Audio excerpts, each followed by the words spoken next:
में world health organisation Pakistan के सदर पालिथिया की अगवानी में वफ़द पारां सिविल अस्पताल जो दौरो किया वियो आहे। उन मौके ते वफ़द पारां 1 करोड़ रुपयनि की लागत से तैयार थींदड़ साफ़ पानी के फिल्टर प्लांट जो इफ्तिताह किया वियो।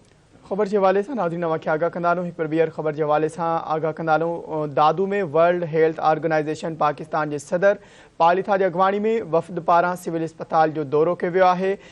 दौरे दौरान वफ़द पारां 1 करोड़ रुपयनि की लागत से तैयार थींदड़ साफ़ पानी के फिल्टर प्लांट जो इफ्तिताह किया वियो आहे। खबर के हवाले से नाज़रीन अवां खे आगाह कंदालूं। एक बार ॿीहर या खबर अवां सां शेयर कंदालूं।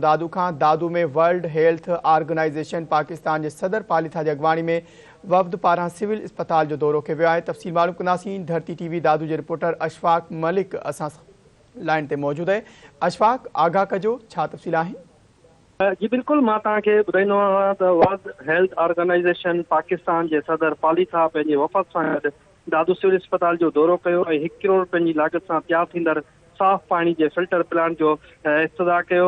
जॾहिं त दादू जे जेको DG हेल्थ हुयो Juman Bahuto, additional DHO Amjad Hussain Mastoi, DHO Shahid Shaikh पारां खेसि दादू के ॿारनि जे वार्ड जो पिणु विज़िट करायो। हुते मासूम ॿार सां ईंदड़ दरपेश मसइलनि बाबति आगाही ॾिनी ऐं खेसि इहो मुतालबो कयो त खेनि नर्सरी ॾिनी वञे जिते मासूम ॿारनि जो इलाज थी सघे।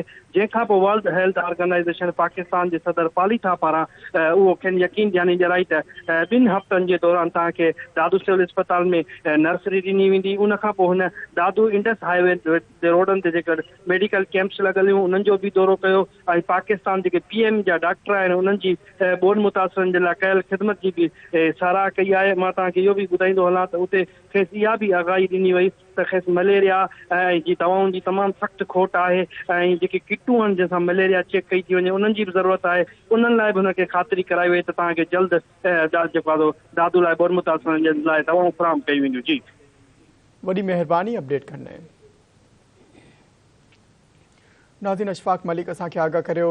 दादू का खबर अवां सां शेयर कंदा हलूं जिते फिल्टर प्लांट जो इफ्तिताह किया वियो आहे।